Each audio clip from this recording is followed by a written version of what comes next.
Olá, sejam bem-vindos à quinta aula de Core voltada para a utilização em nesses routers. Hoje iremos aprender a desenhar formas retangulares e circulares, onde veremos a simplicidade e a complexidade de forma fácil e inteligente. Vamos lá? Então, antes de começar a aula, eu vou comentar sobre a questão dos retângulos e quadrados e depois, na sequência, eu vou falar referente a objetos circulares, tá bom? Então, referente a retângulos e quadrados. O CorelDRAW permite desenhar retângulos e quadrados de uma maneira simples e fácil, tá? Onde nós temos aqui na caixa de ferramentas a ferramenta retângulo, onde dentro dela há duas, o retângulo normal e o retângulo de 3 pontos.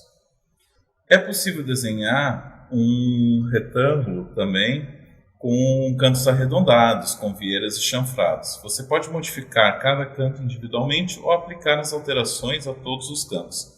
Além disso, é possível especificar que todos os cantos sejam dimensionados em relação ao objeto e também especificar o tamanho de canto padrão para desenhar retângulos e quadrados. Tá? Então, para entender como fazer isso, nós vamos fazer parte por parte e eu vou explicando cada situação. Primeiramente, vamos pegar a ferramenta retângulo e desenhar um retângulo. Ok? Dessa forma, então, nós temos um retângulo.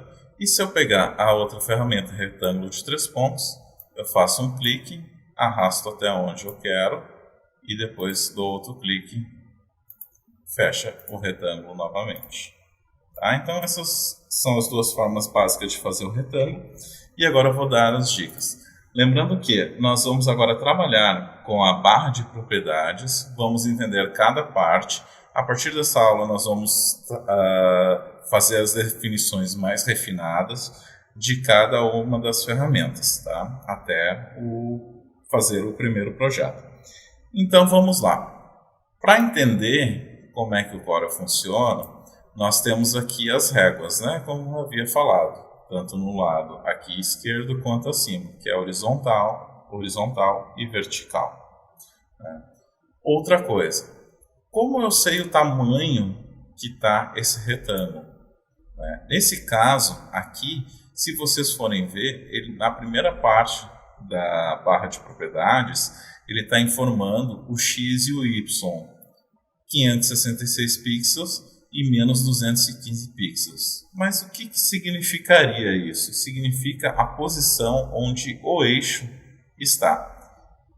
Mas nós não vamos trabalhar com pixels, nós vamos trabalhar com milímetros ou centímetros, você vai mudar isso. Como fazer essa mudança? Você pega a ferramenta de seleção, clica fora em qualquer uma outra parte onde não tem o objeto, e na barra de propriedades, aonde nós temos o tamanho do que eu quero, o material, né, e o restante, nós vamos trocar a unidade de pixel.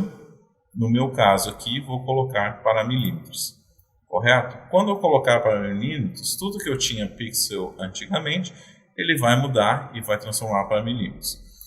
O restante desse restante dessa barra de propriedades, nós vamos ver com o tempo, depois com calma, cada um. Como nós estamos focados agora referente a retângulos e quadrados, nós vamos voltar selecionando o objeto. Selecionando o objeto, notem que a barra de propriedades já modificou de novo.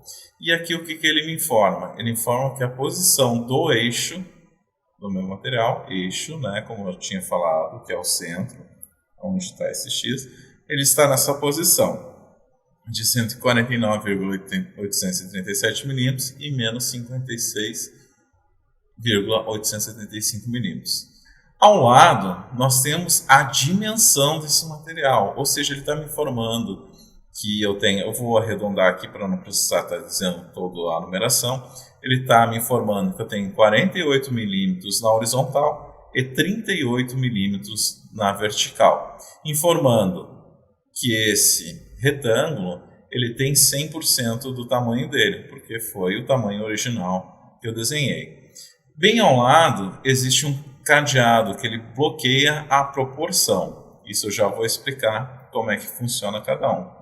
Pois mais ao lado eu tenho o ângulo de rotação, aonde eu posso fazer a rotação no ângulo que eu desejar. tá? Passando ele ao lado, eu tenho que espelhar horizontalmente, verticalmente e na parte onde eu queria chegar, onde eu posso fazer cantos arredondados, né? Cantos com vieiras ou cantos com chanfrado. Então, como funciona isso? Eu tenho aqui o retângulo. Por exemplo, se eu quero aumentar ele sem definição de tamanho, simplesmente clico, arrasto e modifico, correto? Caso eu queira um tamanho específico dele, na verdade eu queria ele com, digamos, 200 milímetros de comprimento, né, indiferente da altura. Então o que eu vou fazer? Eu vou aqui no ajuste na barra de propriedades e na horizontal vou digitar 200 e vou dar um Enter. Ele ficou maior até do que a página que eu tenho aqui. Então vou fazer menor, vou fazer aqui com 50 milímetros. Então o que ele fez? Ele pegou, jogou para 50 milímetros na horizontal e proporcionalmente ele alterou na vertical. Por quê? Porque o cadeado aqui está bloqueando a proporção. Se eu desbloquear o cadeado, o que acontece? Se eu, por exemplo, assim colocar agora 70 milímetros, notem que abaixo no vertical ele não vai alterar o valor. Ele simplesmente aumentou na horizontal. Então, para isso que serve o cadeado, para aumentar ou diminuir na proporção, correto? E ao lado aqui também, se eu quiser colocar escalonado, por exemplo, eu tenho material aqui, eu vou dar só um Ctrl Z, né? Como qualquer outro programa, ele volta ao que eu tinha feito anteriormente, colocado aqui com 100%. Por exemplo, vou deixar aqui bloqueada a proporção e esse retângulo que eu criei, eu quero com ele com 150%.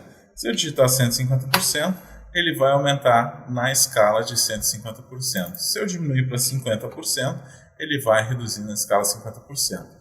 Estando fechado o cadeado, ele faz proporcional. Estando aberto o cadeado, ele vai fazer somente aonde eu desejar a escala, assim como o tamanho. Correto? Então, passando para o lado, eu tenho a rotação. A rotação, nós sabemos que uma circunferência completa com a rotação é 360 graus.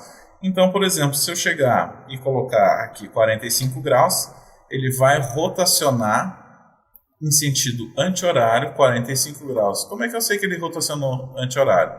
Notem que ao lado no ângulo de rotação, ele já me mostra para que lado que ele vai fazer a rotação. Então, se para cá é positivo 45 graus, eu queria ao contrário, o que eu vou fazer? Menos 45 graus. Notem que ele colocou do outro lado e colocou o ângulo correto, né? Que como é de 0 a 360, ele colocou 315. Mas se eu colocar negativo, ele automaticamente vai identificar isso. No próximo aqui, espelhar horizontalmente, o que ele vai fazer? Se eu espelhar, notem que ele vira o lado. Cada vez que eu clicar, ele só vai espelhar, né? Dessa forma, horizontalmente. Se eu fizer verticalmente, clico aqui, ele automaticamente vai fazer a inversão desse objeto. Aqui a gente não consegue ver totalmente porque ele está em branco, sem cor, nem nada, que isso breve nós vamos ver. Eu só vou voltar aqui o desenho, como estava antes, deixar ele aqui em 100%, no tamanho correto, tá? Para explicar melhor. Vou até aumentar ele, porque eu não tenho necessidade de tamanhos nem nada, somente para explicar a ferramenta. Então, caso eu queira que ele tenha o canto curvado, notem que aqui ao lado eu tenho 4 opções. Por que 4 opções? Porque eu tenho 4 cantos. E como o cadeado aqui era da proporção, aqui também tem um cadeado e funciona da mesma forma. Então, primeiro eu vou fechar o cadeado. Fechando o cadeado, eu vou colocar que eu quero todos os cantos 10 milímetros. Vou precisar digitar todos os valores? Não, apenas o primeiro aqui. Vou aumentar, vou botar 20 milímetros e vou dar um Enter. Notem que automaticamente ele já fez em todos os cantos 20 milímetros, correto? Mas caso que eu queira, por exemplo, somente no topo esquerdo e embaixo do lado direito essa curvatura. Vou voltar aqui no meu material, ele zerou. Vou abrir o cadeado, vou digitar 20 no topo esquerdo e 20 na parte de baixo à direita. Notem que ele fez a curvatura somente aonde eu desejei.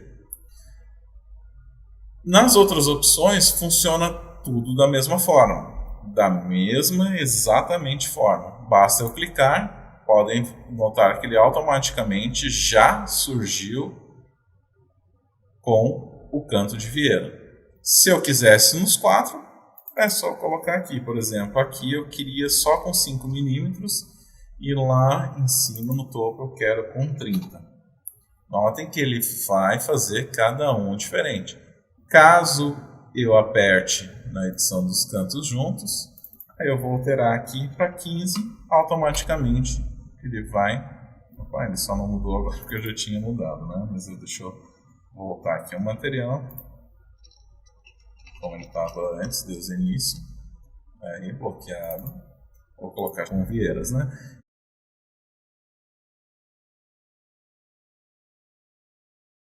E caso eu queira chanfrado, basta clicar aqui no chanfrado, ele automaticamente vai assumir o valor. Entendidos essa primeira parte, e já falando bastante da barra aqui, vou mostrar agora algumas dicas que vocês podem fazer com o quadrado. Só deixa eu mudar a ferramenta aqui para o retângulo normal. Por exemplo, eu quero desenhar um retângulo, tá? Desenhar um quadrado perfeito.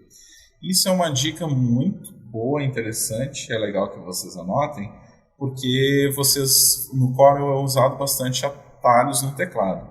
Então, por exemplo, antes de eu clicar e arrastar como eu quero, eu aperto a tecla Ctrl do teclado, clico e arrasto. Notem que ele faz um quadrado perfeito.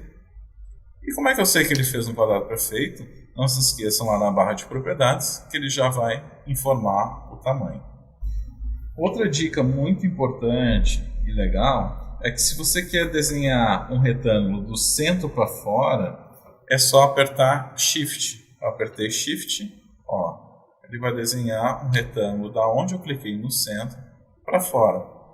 E caso eu queira um quadrado no centro para fora, basta apertar Shift e Ctrl ao mesmo tempo. Certo?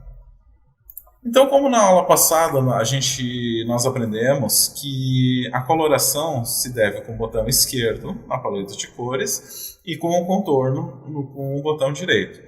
Tem como fazer isso também com o quadrado? Sim, com qualquer vetorização, gente, vocês podem colorir ele estando o objeto fechado. Como nós temos aqui o objeto fechado, que é um retângulo, por exemplo, se eu quiser colorir esse retângulo de vermelho, basta clicar nele e clicar em vermelho. Esse em amarelo, clico no objeto, seleciono amarelo. Esse em azul, vou clicar aqui e selecionar e colocar azul. Ele funciona também com a questão do contorno? Funciona. Notem que cada objeto que você clicar, lá embaixo ele informa a cor que você está usando e o contorno. Esse contorno tem como mudar a espessura dele? Tem. Só que como nós estamos falando e tratando da ferramenta do retangular, aqui na barra de propriedades não vai aparecer a questão do contorno. Eu posso ir aqui ao lado na propriedades do objeto e aí sim no contorno mudar. Então vou mudar esse aqui, em vez de espessura mínima, vou colocar aqui 16 para aparecer bem. Como é que eu faço para colocar a cor do contorno? Eu posso tanto clicar aqui e selecionar a cor pelo mixer, ou se não, vou aqui ao lado e seleciono. Por exemplo, vou colocar um contorno verde. Basta clicar com o botão direito na cor que eu quero. Tá? Então isso também funciona para qualquer outro retângulo que você desejar fazer. Ok? Outra coisa muito interessante, outra dica que é bem legal, caso assim vocês queiram fazer um canto arredondado, ou chanfrado com vieiras, mas sem tamanho, somente por fazer. Na segunda ferramenta aqui, na ferramenta Forma, basta você clicar, nota que ele edita, na edição, ele coloca 4 nós. Se vocês clicar nesse nós e arrastar, ele automaticamente vai fazer, né, a curvatura dos cantos. Quero mudar, basta clicar e mudar. Então essas são as dicas da forma de retângulo. Agora nós vamos passar para desenhar elipses, círculos, arcos, formas de torta. Tá? Para desenhar uma circunferência, né, uma elipse, basta selecionar abaixo da ferramenta retângulo, tem elipse, seleciona ela, clica e arrasta. Notem que ele já desenhou. Tá? Assim como na ferramenta de retângulo, na elipse também tem elipse de 3 pontos. Clico, arrasto e faço a elipse. O restante, por exemplo, se vocês forem ver, eu vou desenhar aqui outra elipse. Tá? Como no retângulo funciona, quero desenhar, digamos, um círculo perfeito. Aperto o Ctrl, clico e arrasto. Quero desenhar uma elipse através do centro perfeito, um círculo perfeito. Shift Ctrl, aonde eu clicar no meio, ele vai criar a circunferência perfeita. Diferencia alguma coisa da ferramenta retângulo para a ferramenta de elipse na barra de propriedades? Sim, algumas coisas modificam. As iniciais aqui continuam a mesma coisa. A posição, onde está na página, o tamanho e a escala, né, e mais a rotação. E no espelhar continua a mesma. A partir daqui, ele muda e ele te dá 3 formas de fazer essa circunferência no caso. Aqui nós temos que foi feita uma elipse, ele pode também ser torta ou também pode ser um arco. Como é que isso funciona? Vou selecionar esse aqui primeiro, vou colocar uma cor nele, vou colocar um contorno, vou aumentar o contorno, que pode ser aqui ou na propriedades do objeto, como mostrei antes, vou colocar aqui 12, vou dar um OK, só para vocês terem uma noção. Nesse aqui eu vou colocar outra cor também, vou colocar um azul, vou aumentar a espessura do contorno, vou botar aqui 12 também, OK. Tá preto, vou colocar, digamos aqui, verde. Então, desenhei aqui 2 circunferências só para mostrar para vocês como é que funciona. Se eu clicar na ferramenta torta, notem que ele faz tipo aquele bonequinho do Come Come, né? Ele faz e muda a angulação da circunferência que eu fiz, tirando 1/4 do círculo. Tem como eu mudar isso? Tem. Existem 2 formas de vocês mudarem isso. Através aqui da rotação em ângulo, né? Que por exemplo aqui está 270, se eu colocar aqui 290, notem que ele faz a mudança aqui embaixo. Se eu quero fazer mais a mão livre, o que eu faço? Eu clico aqui na ferramenta de forma. Notem que ele cria 2 pontos de nós e eu faço a abertura conforme eu desejo. Tanto para cá, quanto para cá. Quero voltar de novo. Quero voltar de novo. Tem que cuidar que se eu arrastar para fora do objeto, ele vai transformar ele em arco. Tá? Então ele tem que fazer o fechamento ali, onde mostra o pontilhado. Correto? Por exemplo, eu gostei assim, mas eu quero ele virado para cima. Basta vocês espelhar verticalmente, tá? E horizontalmente. Para isso que serve. Na ferramenta, tá, que nós estamos vendo agora, que é a ferramenta da elipse, ele automaticamente tem aqui a pontuação da espessura do contorno. Tá? Então, vou mudar aqui e ele já muda automaticamente. Agora, clicando nesse outro círculo que eu fiz, eu tenho a opção de arco. O que acontece? Por que a cor interna saiu? Porque o objeto ele deixa de ser fechado para aberto. Ele vai fazer somente uma arqueadura e eu posso mudar esse arqueamento aqui, ou, como eu falei para você, no ferramenta de forma, nos 2 pontos, alterar. Como o objeto anterior, se eu colocar para dentro, conforme está mostrando aqui o pontilhado, ele vai fechar de novo o objeto. Caso eu clique e arraste para fora, ele vai continuar aberto e vai fazer somente o arqueamento do que eu desejar. Correto? Então, acho que eu falei hoje bastante sobre essas 2 ferramentas. Vocês podem testar bastante, né? A questão principalmente de fazer quadrados perfeitos, circunferências perfeitas, colocar cor, aumentar ou diminuir a espessura, né? E na próxima aula nós vamos aprender outras formas onde ela é mais artística e bem interessante também, onde conseguiremos também trocar cor, também trocar a espessura, tá? Por quê? Isso também vai ser bem útil quando a gente for passar para o laser e fazer decorações, gravações no laser, tá bom? Então eu quero agradecer novamente por terem assistido essa aula, espero que tenham gostado e até a próxima aula.